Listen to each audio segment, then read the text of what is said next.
Thank you. I've named her Sally, by the way. I don't know why she sounds like a Sally. That's Sally. All right, resilience. So what does it mean for people? If you ask people, they will say different terminologies for it. But for me, it's about reclaiming your resilience. And it's part of transformation for me. We came here to this world to transform, to change, to evolve.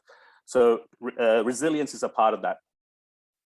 So a little bit before I start about myself and resilience, and there's some key aspects of people's lives that define your views on resilience, right? Your personal experiences, your stories. And I just want to share a few of mine. My name is Emmanuel Martin. I'm a consultant, a business consultant, a coach and a teacher. At the moment, I'm building an amazing brand called Breed Australia, which is based in Western Sydney, near Wyndham College. Actually, it's actually located next to Wyndham. And I'm taking that organization, which is a charity, through a 2-year transformational phase, which is going to provide a lot of services for the youth and business startups in Western Sydney, as well as school leavers as well. All right, so there's a lot of links here for us. About me and resilience. So let me start. So it all started in '85. I moved to Australia, okay, 1985. And I was 11 years old at the time. I came from India. And Australia was a very different place in 1985. And the reason why I moved here, my dad was a bit of an adventurer. He's a professor of history at the university there. And he just saw an ad one day from a gentleman called Paul Hogan. I don't know if you remember Paul Hogan back in the 80s. And there was this massive advertising campaign to get people into Australia when Bob Hawke was around, right? And Dad saw this ad with this cowboy-looking guy, and he talked about land of milk and opportunities and honey and meat pies or whatever the phrase was. And he says, you know what? I want to go there. So he took the whole family and go, we're going on an adventure. We're going to leave everything behind. We left a city of 5 million people at the time, which was Chennai, or Madras used to be called. Then we ended up in a country town called Dubbo of 20,000. So you can imagine the difference back in the mid 80s from Chennai, just 5 million people, to 20,000 in a rural place in Australia. Had its own challenges. So when I got here, for the first time, I realized I was different to somebody else. Because in India, I never thought of the concept of being different. I spoke the same language. I did the same head shake. I did the whole thing. Everything was normal to me. So when I came here, I realized that I was different, and I felt the ugly side of it, the energy side of it, where when I used to go to school, they used to basically hit me after school because I was a different color or I spoke differently. The problem is because I couldn't understand the swear words, it even made it worse because they used to try to rev me up, and I used to just say thank you. I didn't know what it meant. So there was a lot of challenges at a young age, at 11 years old, where I had to kind of deal with.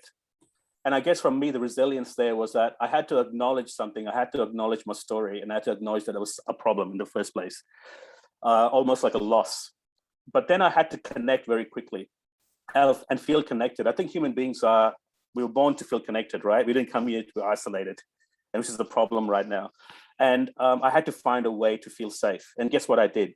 What brings people together usually, which is without that controversy, and I realized it's actually food is one.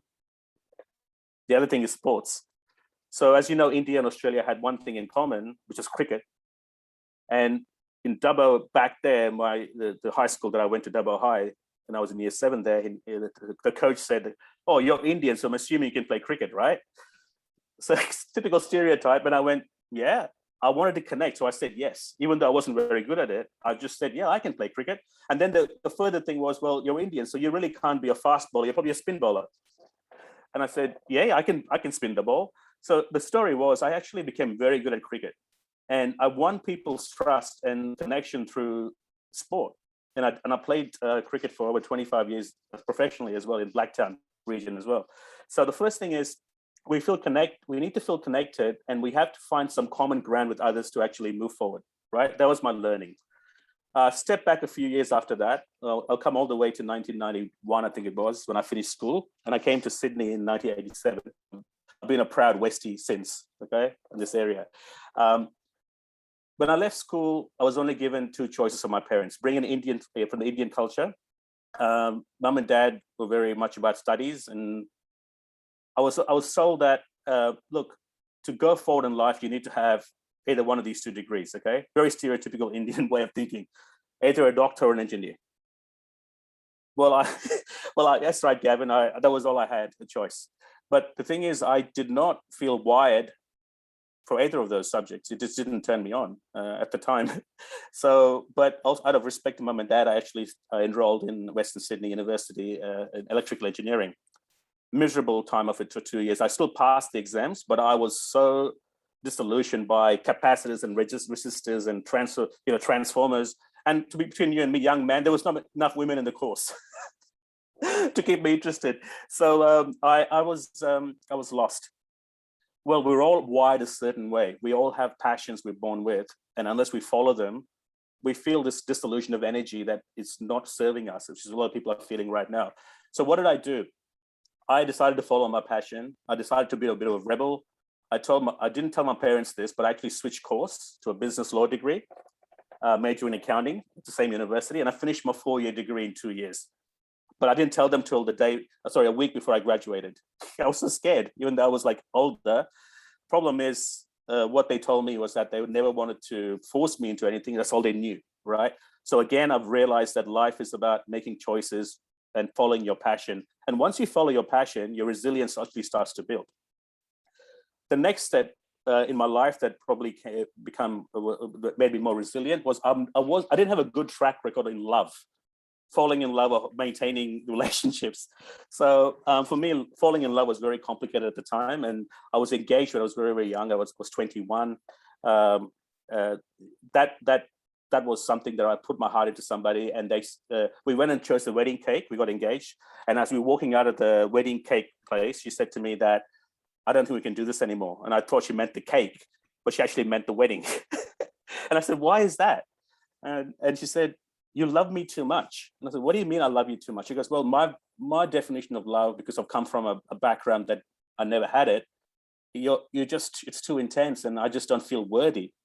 And I went, how does this even work? How can someone come feel worthy of love, right? Translate back into that, and that relationship ended and I was really hurt by it. And I went, well, why are people that way? And I realized that it's all about their own definition of what love was or the life was, right? I got married, I think it was like 15 years ago. That only lasted 3 years, and that ended in a divorce. A beautiful son came out of that. But then I never gave up. And then 2 years later, after that, I was holidaying in Egypt on a Kentucky tour, and I met this American girl, and here we are, falling in love. And we got married 11 years ago, and we have 3 kids from that. So again, resilience also built. When things were wrong, when things were tough, I always had something to hope for. I knew who I was, and I guess I really knew what my love was inside. So that's what kept me going. So that was the third thing. And the fourth thing, which will really be interesting to most of you, is career. Your path, your chosen path of how you make money or not make money, or is it a volunteer, whatever that is for you, right? I realized that. Especially in small business. By the way, 23 years, I was in corporate life, okay? As an accountant, I worked with big companies like Arnott, IGA, the Sydney Olympics, McAfee.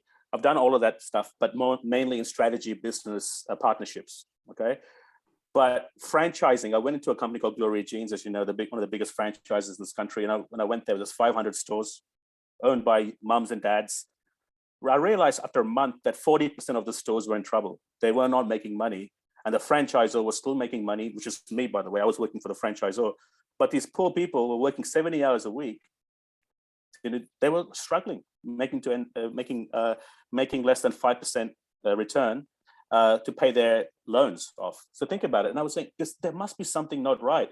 So what I did was, for over 3 years, I did a case study where I went and visited the bottom 160 stores, which were losing money. I've been to every state in this country, and I've worked with so many small businesses. And I realized there was 10 main reasons why businesses failed, okay? And there were the obvious ones, like not enough cash flow and not enough marketing, but they're not the reason why people failed. The number one reason why businesses failed, I don't know what the mindset was at the time, I've got a definition for it now, was that they did not have the mindset or the passion to succeed.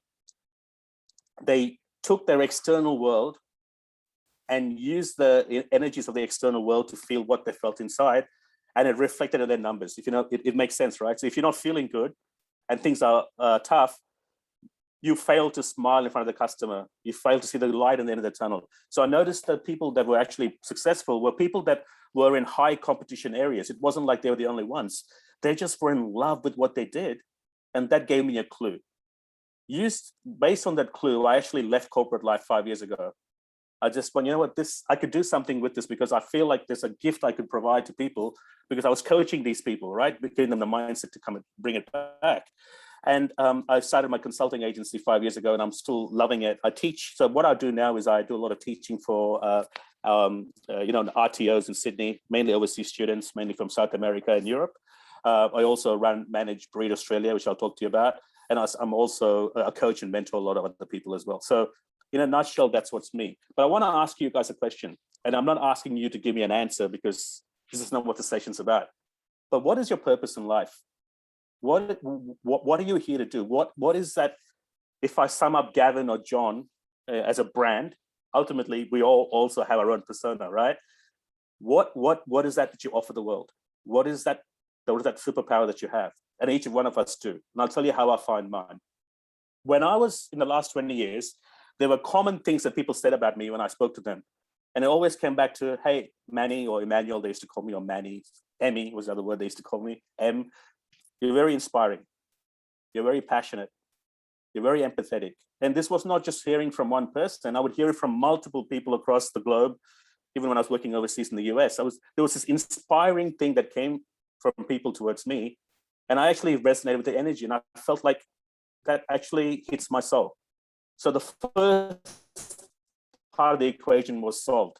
So when you find your purpose, you have to find the emotion that you provide to people that is positive, okay? So inspiring is what came to me. And the second part is what people said who I was. So when I was at Glory Jeans, they used to call me the financial psychologist, because I was an accountant. I knew all the numbers inside out.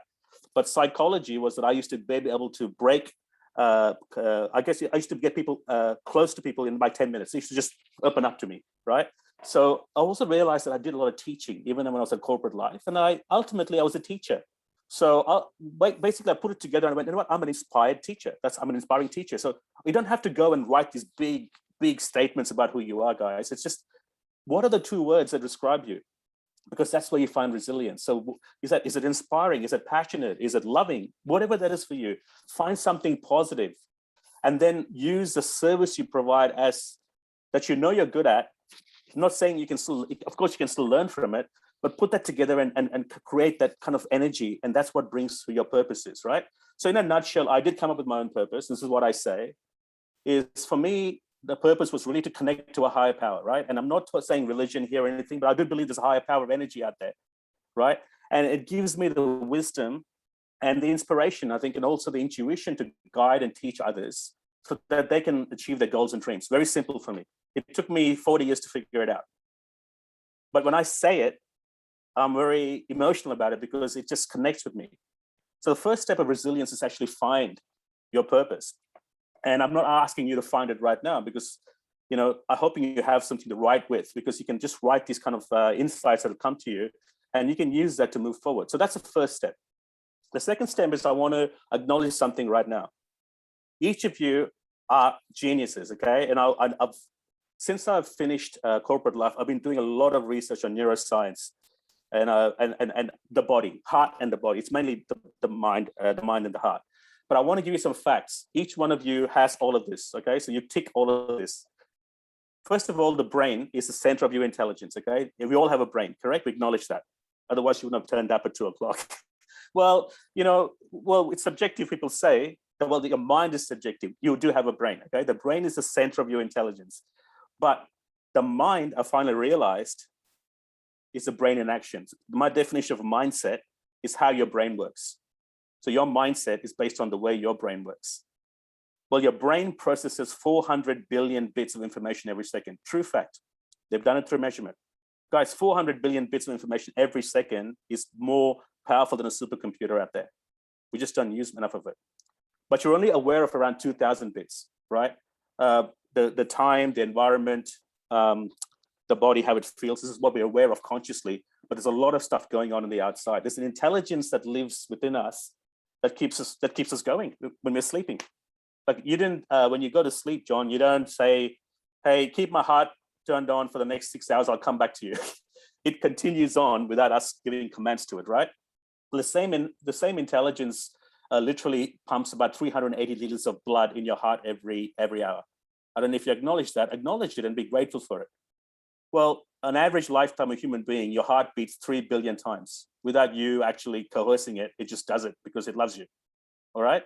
So there is a lot of miracles happening inside you. 10 million cells are made every second.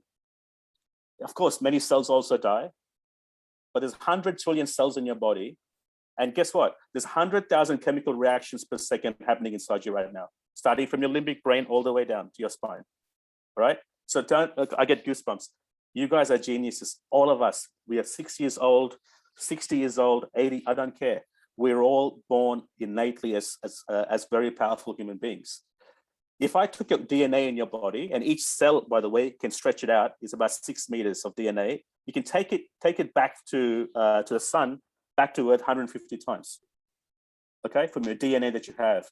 And we just got to let this intelligence do its thing sometimes. And we just got to believe in ourselves and where resilience can be found. So what am I going to talk to you about?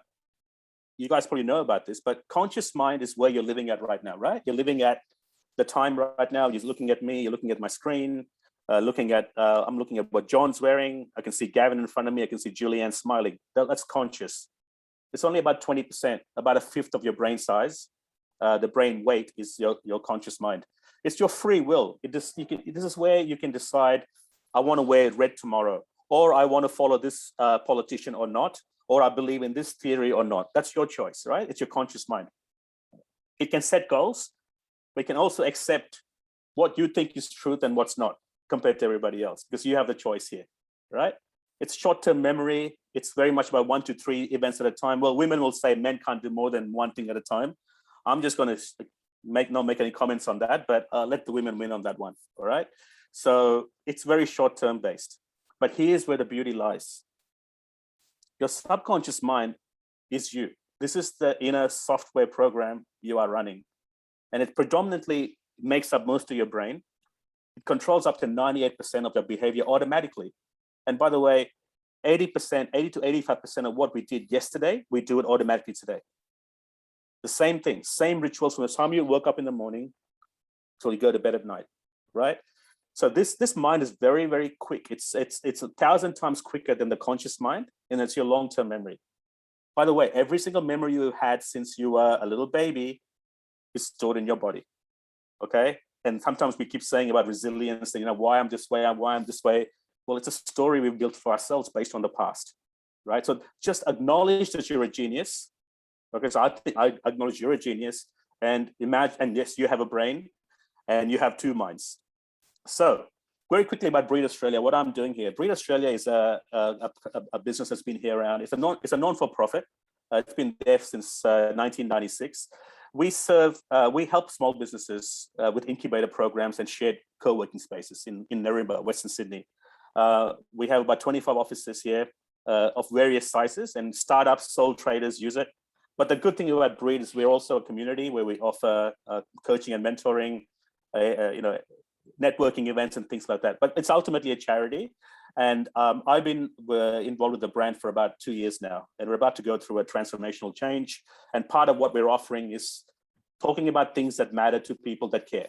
And this is why we're doing this, right? So Breed Australia, in a nutshell, is a charity that's going to help the community in Western Sydney. So let's get into it. Resilience, reclaiming your resilience. What does it mean? Well, I would like to ask you if you have a clear definition, and I'm going to pick one of you because I would like some interaction as well. Who can give me the definition of resilience? Whatever that comes to their mind. It can't be too complicated, okay? So what's a simple term for resilience? If one of you can just unmute and just say it, I just want to hear that, if possible. Who's brave enough to do it?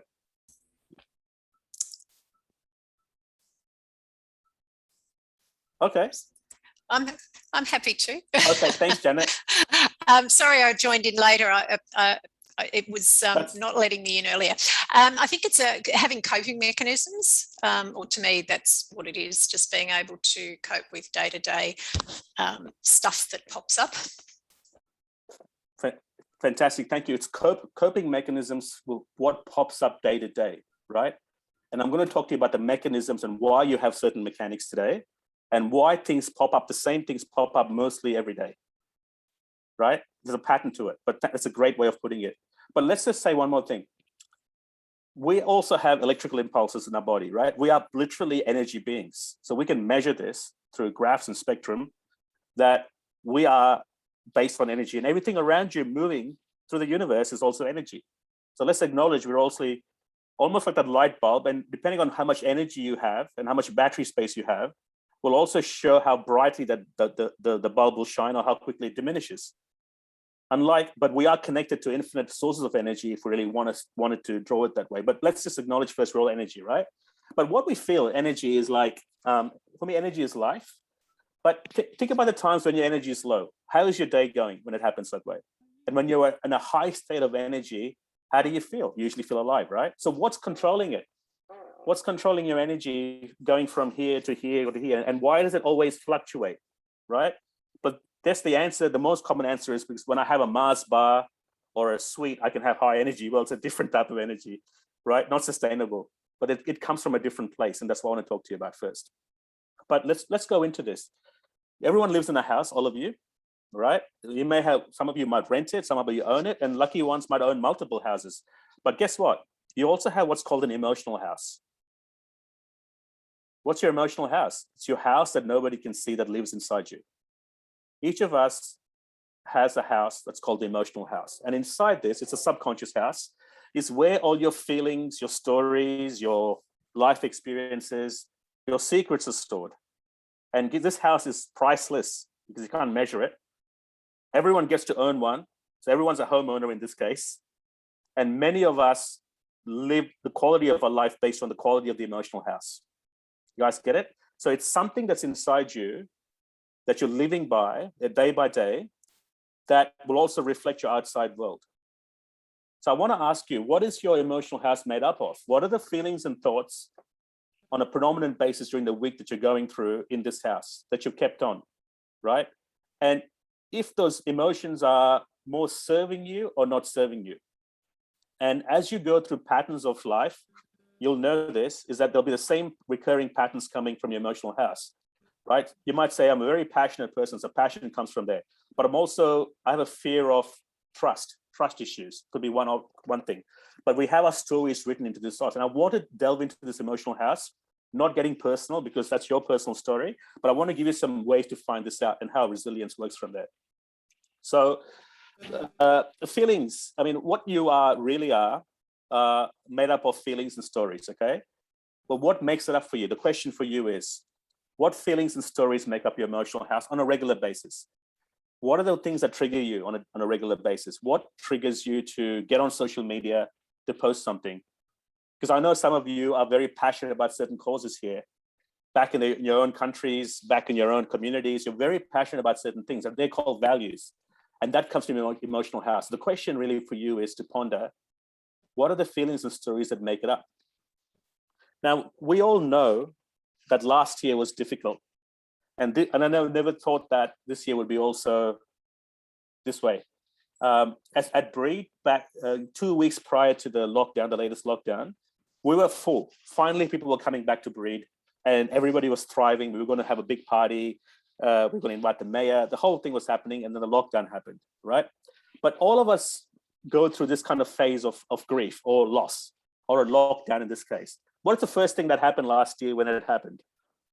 Well, there was the denial phase, wasn't there? Not saying you denied the fact that it existed. Maybe some people still do, but you wanted to pretend it goes away, right? We had avoidance, confusion, elation. All of these things were happening. Elation for certain people because they actually predicted it in some ways, right? But there's some level of feeling of denial happening, isn't it? That's the first step. It happens in grief as well, right? Once that happens, usually the brain will associate the denial with anger, because the feeling of denial or those feelings will actually add to a physical feeling of anger. So anxiety, irritation, frustration. Who's been through all of this, right? And then once the anger keeps going and you kind of like see it's not changing, you get to the lowest of the lowest of this graph. This is where you feel loss, depression, and sadness. And in my case, a personal story of mine is I've lost 6 family members to COVID in India. Okay, in 4 in less than a month. This was 3 months ago. For me, that was a stage for me in my life where I actually felt the physical and emotional pain of it myself. So whatever happens with this then is you take this kind of loss and then you start to bargain to find meaning. And here's the sad part, or not the sad part, the dangerous part here. We decide to side with people that believe our views, and we start to build our own little communities, reaching out to others that can share our stories based on your emotional house. So how many people have been divided now recently, losing friends over our feelings about COVID or theories or whatever that is for, right? So we find meaning with people that have the same meaning and the same values. And we start to bargain and kind of work it out. And the last part is acceptance. And I think acceptance is where we need to look at and have a plan in place to move forward. And that's where resilience comes into it. So think about this graph and look at where you are right now, right? And everyone goes through it in a certain different way. Some people are still in the denial stage to the lockdown, right? Some people are still angry, as you can see. Some people are depressed. There's a lot of people that are in NGO space will know that there's a lot of calls coming in for youth harming themselves. I know some of you work with refugees, and that's a big issue right now with migrants as well, and where they're going. Overseas students, they're in a lot of trouble right now. There's a lot of things going on. So look at where you are in the map at this stage, right? And acknowledge that to move forward. The second thing about resilience is this, and I use this very much with my coaching when I'm talking business.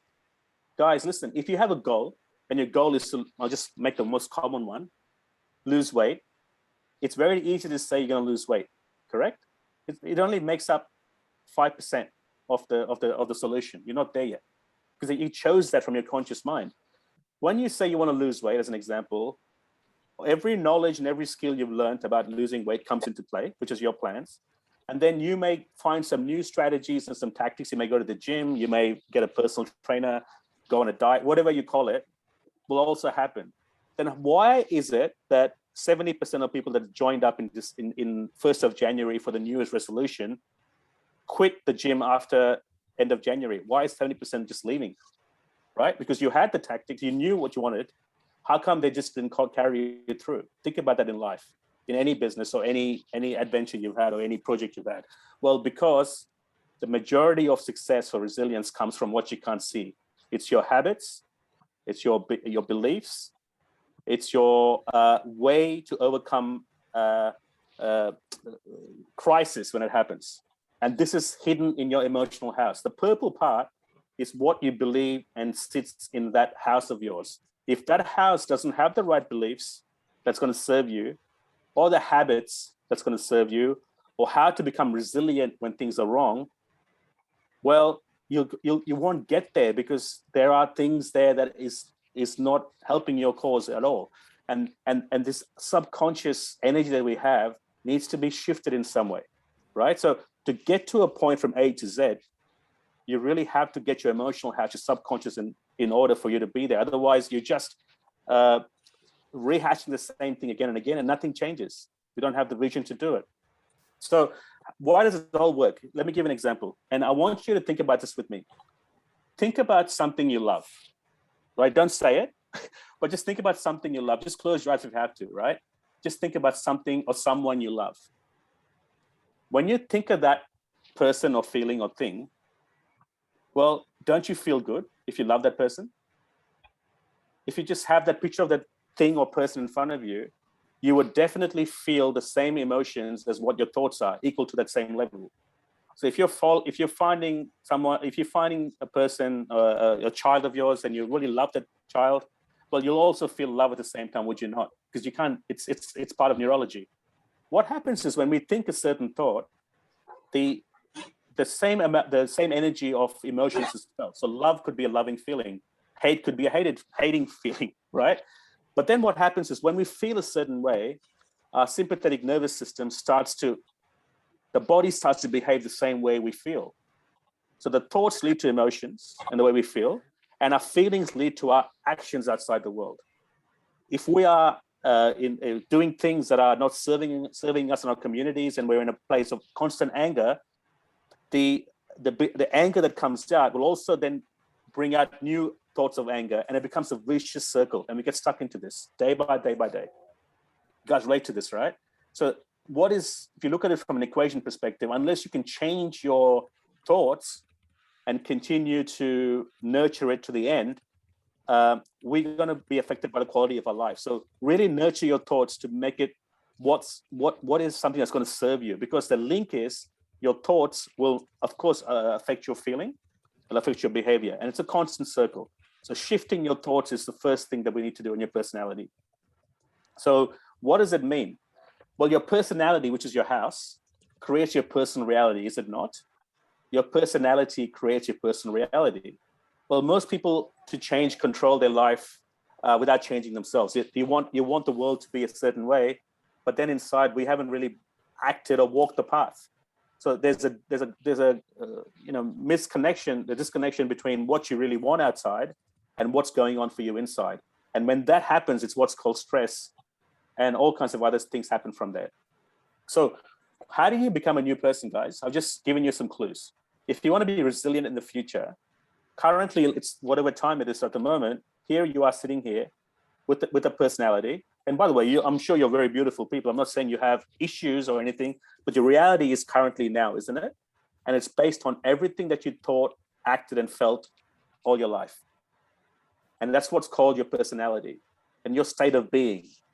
For you to become a new person, would you not need to have then new thoughts and new emotions that serve you, which then leads to new action? So what kind of thoughts and actions, so what kind of thoughts and emotions would be good for you moving forward is how you change your personality. That's the first part. So what is in your control right now? If you think about it, I mean, I know there are some people from schools and universities here, they've gone through a really rough time themselves, and TAFE. What are the things that you can control in your life? And what is outside your control? And how much of the time do you focus on what's outside your control by getting linked to it?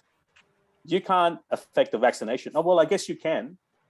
Well, it's a controversial topic, I guess, but just say, what is something that you can do within your control to serve your life, to get you in a state of high emotion? And what is outside your control that you keep going back to the same story that's not serving you? Question for you to think about. So what happens is, the other thing is, by the way, I'll give you a little secret. We make a lot of drugs in our body. We're addicted to the chemicals in our body that gives you a certain feeling, right? Because every feeling is a chemical, yes? So we are conditioned to generate and put out a lot of drug-induced chemicals in our body that gives us certain feelings. By the way, the feeling for love has a certain chemical attached to it. Well, the feeling of anger has a certain chemical attached to it. So we are going through this constant conditioning process of chemically being addicted to our feelings, which we need to change. So what are the emotions that do not serve you again, right? Think about those emotions that you know that you have on a daily basis that is not serving you. And I'm not saying that you can just write it off. I'm not saying, but just acknowledge it and look at what emotions you can do or what you can do to replace those emotions. And what are the ones you want to have moving forward? So I'm going to give you some practical tips on how to increase your resilience or reclaiming it, right? And the first one is pretty simple. You have to make a change, right? If you don't think that there's nothing wrong or you're happy the way you are, that's good. I'm really happy for you. Then there's no need to change, is there? Right? But if you acknowledge that the old self cannot be sustained and a new self is what we need past the COVID world or whatever this world's going to be, which, by the way, it's going to be a beautiful world in my view, right? We have to become a new person, which means that the familiar, predictable past has to give way to very unfamiliar, unpredictable future. You have to embrace the future and cross the river of change. The problem is if you say that I want to be a new person, guess what happens? If your body's controlling your actions, it'll stop you from getting there because it's too hard for it. So you have to have some constant work in this way for it to work, but you have to become a new person. That's the first step. And how do you do that? You've got to be greater than your environment, which means that you have to be independent of what's going around you. Of course, I'm not saying when you have to save someone's life, yes, do it.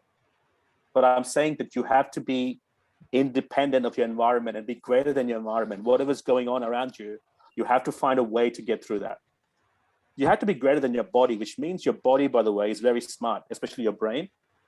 It likes RDOs, time off. It likes the smoky breaks. It likes lunchtimes for 4 hours, not 1 hour, okay? It likes to relax. So you have to kind of challenge your body to kind of say, hey, I'm in control, not you, to move forward. And being greater in time is very simple. I'll explain to you this. The reality is we live in time-space environment right now, yes? We only have limited time during the day, 24 hours. But you have to be greater than time means you have to slow down time for you to feel relaxed.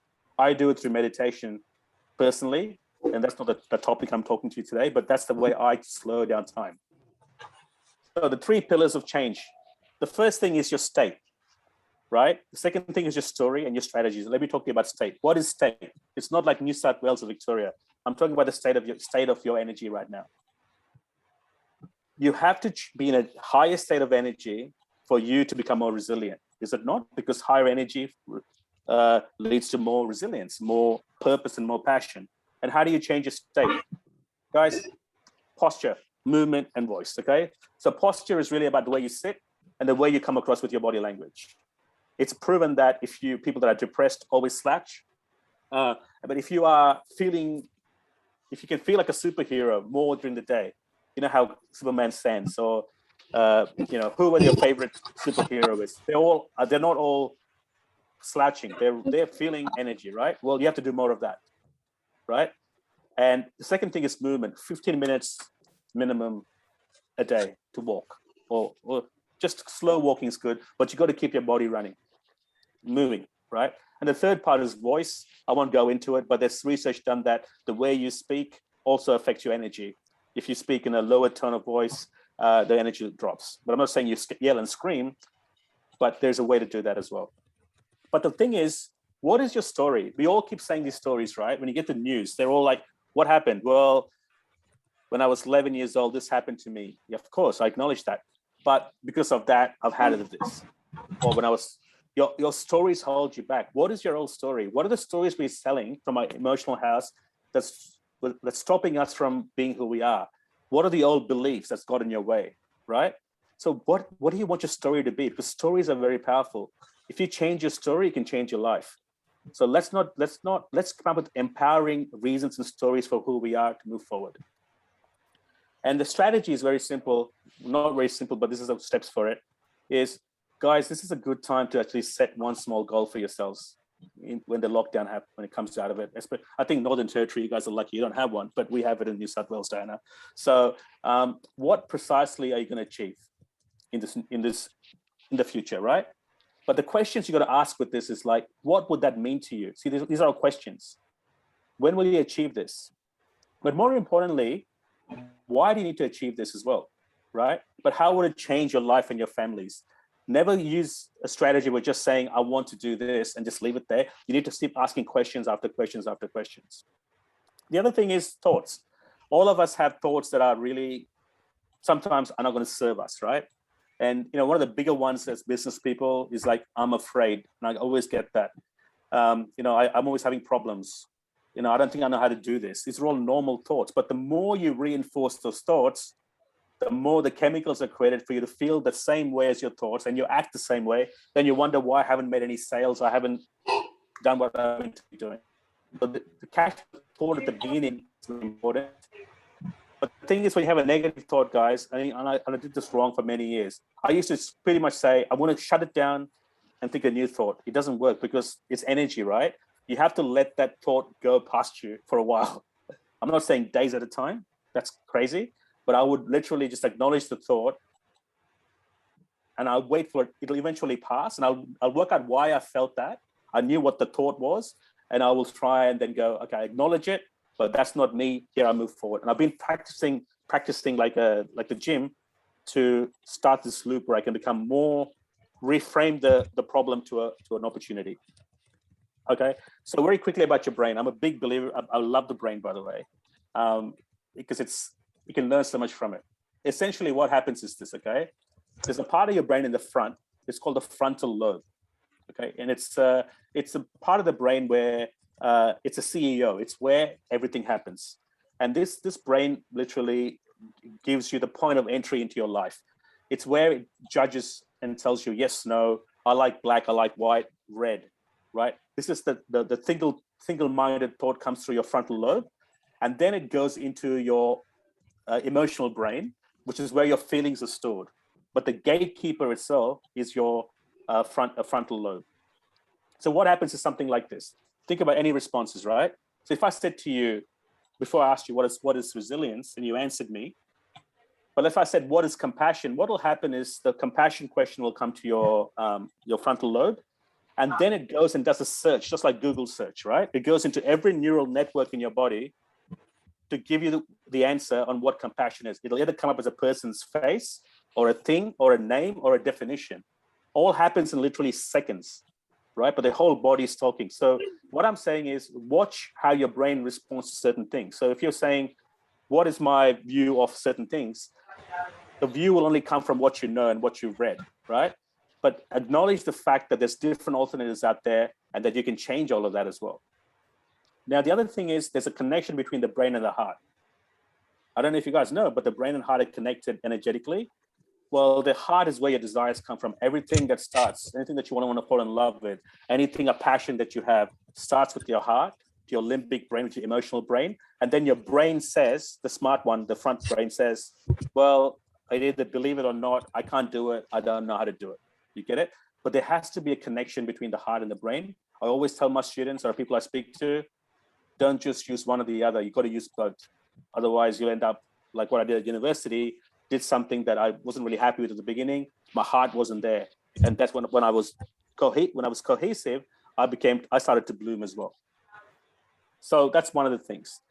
The other thing is emotional intelligence. I think this is a topic that a lot of people can really benefit from, especially our young kids.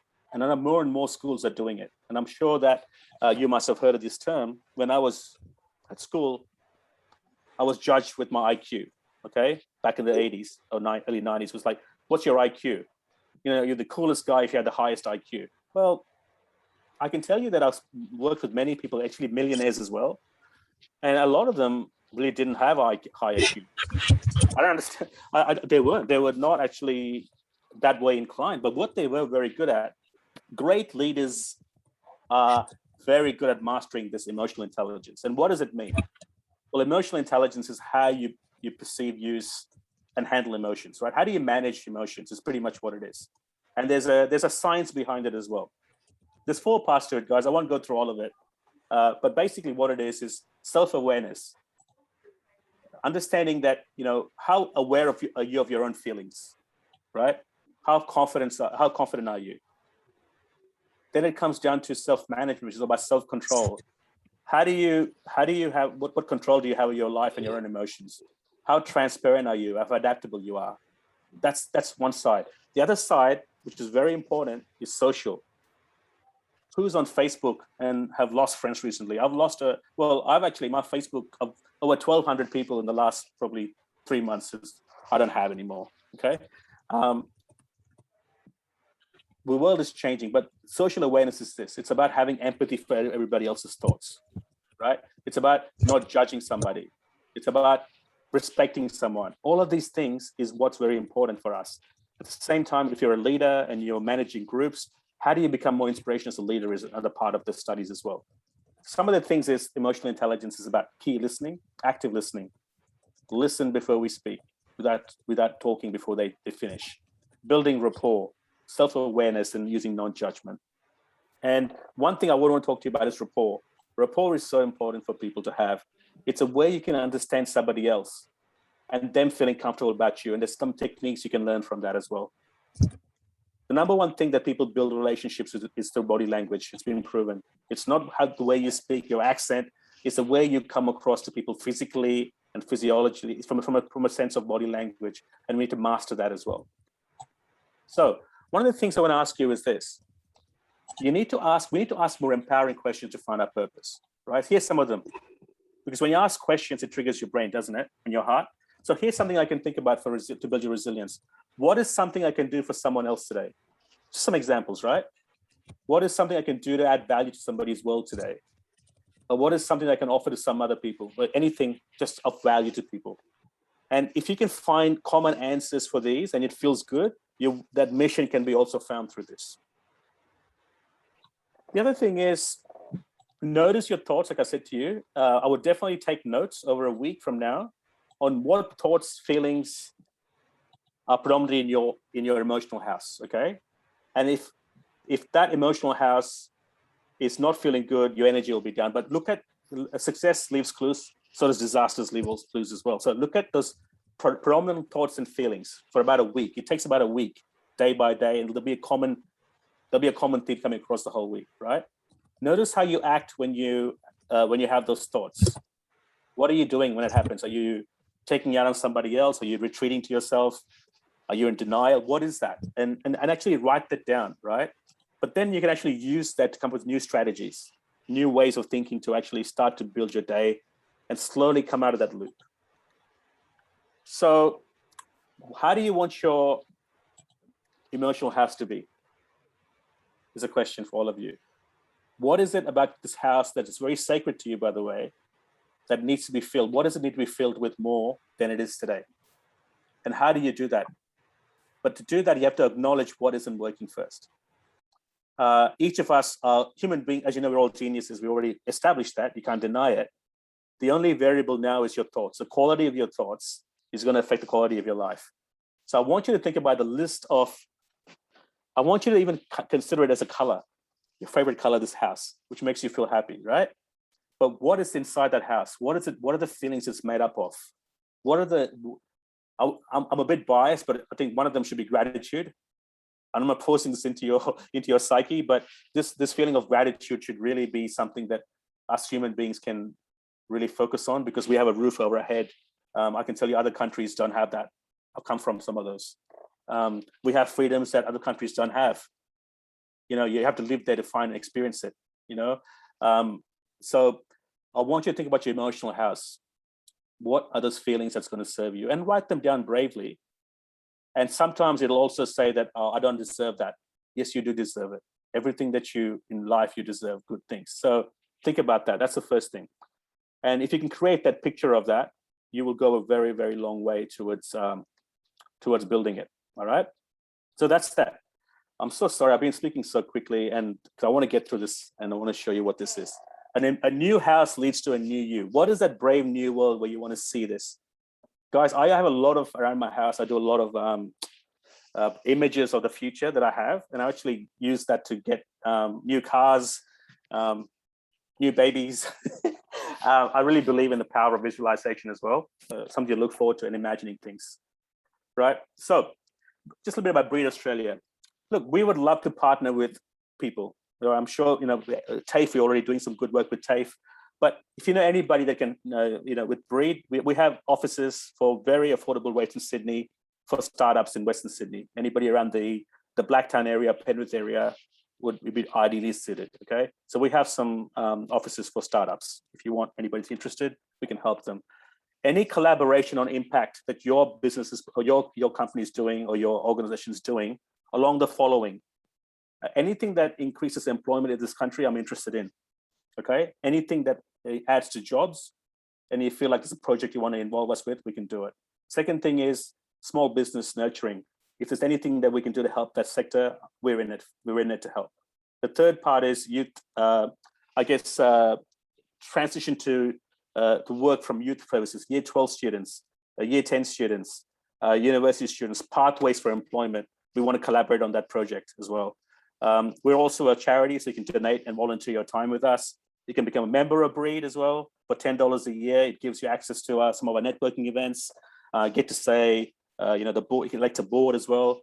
And anything that you can feel like we can do and work together, please come back and let me know. My email address is there and my phone number. And I'll also send this presentation to you after this as well. Okay, so you'll get this whole presentation. You can just see it later. I'm also going to be running some online programs through Breed in November. They're all one day online. They're all online at the moment. But the first one is the emotional intelligence workshop for businesses. It's mainly for business people, early stage startups, as well as non-for-profits. but I will take you to the whole range of emotional intelligence skills for you to really use that to help you in your life and to people that you serve as well. That's on 11th of November. On the 16th of November, we have this course, Reclaiming Your Resilience, but I actually have a one-day program that I run, which basically gives you, at the end of the day, a purpose of your life and the steps and the strategies for you to actually achieve that. It's a very, very good program to have. And the last one, the 23rd, is more about goal setting and goal achievement. I'm a big believer in that. And I use a lot of neuroscience principles to do that, okay? So if anybody's interested in that, you can go to our website to find out more. It costs about $299 for that. But if you are interested and you want to register soon, there's a special price for $99 for the whole day if you're interested. Look it up. There's an email address for you to go and talk to. So I will stop sharing and stop talking. We're 3 minutes from 3 o'clock. I hope you enjoyed it. Good to see you, Maria. I just saw you there. And any insights? Do you want to give me some feedback, or what was something that resonated with you today? What was a single concept that you could use to help your resilience moving forward? Does anyone want to give me some discussion points before we can wrap up?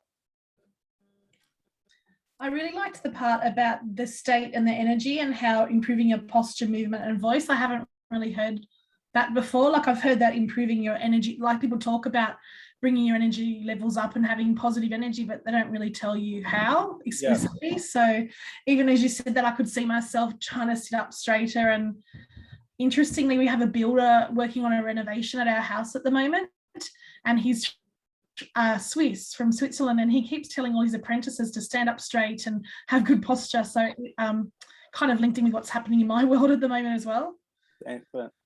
Thank you, Sally. It's very much, I'll come back to you, Julianne. Thank you.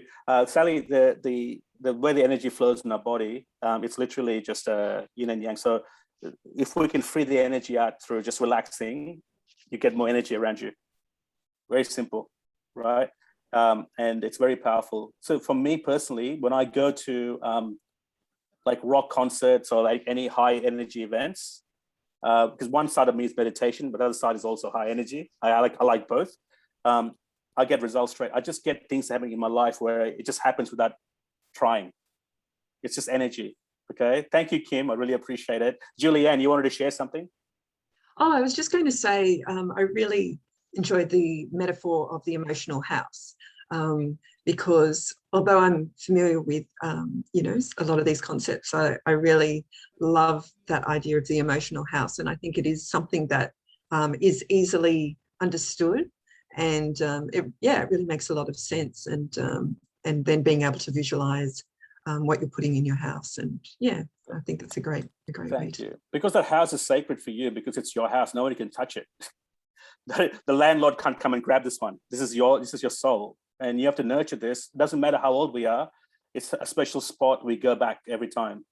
Yeah, when we're sleeping as well. So 98% of behavior is subconscious. So that's where the key is. So we can start to put some beautiful things to that house and start renovating it. Oh my God, imagine the lives we can change. Thank you. Thank you very much. Anybody else? Because that also, look, I will send through the presentation if you're interested. And also if you want the recording, I can also send a link to you as well in case you get bored and you want to watch it again, right? Thank you, everybody. If you have any other comments, please do. Thank you, Gus, Julianne, John, Craig, good to see you. Melanie, Kim, Achal, and Maria, Sally, Gavin, Diana, so good to see you again, my friend. It's been years, but it's so I'm so happy to see you. Diana's actually from Northern Territory, from Darwin. So, guys, I'll also send the chat box records, because there are some businesses here you can collaborate as well with. Okay, so thank you, guys. Be peaceful. Go build your emotional house, and we'll talk soon. If you're interested, just get in touch with me. Okay, for anything I can do to help. Goodbye, everybody. Thank you, Emmanuel. Bye-bye. Thank you. Bye.